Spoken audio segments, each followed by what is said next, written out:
આજ રોજ clean city green સિટીના સંકલ્પ સાથે વડોદરાની જનતાને વધુ સુવિધાજનક અને પ્રદૂષણ મુક્ત પરિવહન સેવા પૂરી પાડવા માટે વડોદરા મહાનગરપાલિકાને કેન્દ્ર સરકાર દ્વારા ફાળવવામાં આવેલ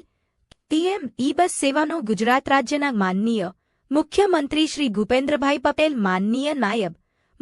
મુખ્યમંત્રી શ્રી હર્ષ સંઘવી તથા માનનીય કેન્દ્રીય મંત્રી શ્રી મનોહરલાલના વરદ હસ્તે શુભારંભ કરવામાં આવ્યો। ડેપ્યુટી મેયર, તમામ સમિતિના સભ્યશ્રીઓ અને વિવિધ સમિતિના ચેરમેનશ્રીઓ, સ્ટેન્ડિંગ કમિટીના ચેરમેન વર્ષાબેન વ્યાસ,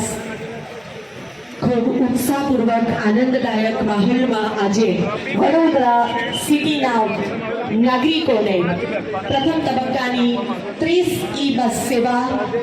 પીએમ ઈ બસ સેવા યોજના અંતર્ગત ફાળવવામાં આવી। એનો શુભારંભ સંઘવી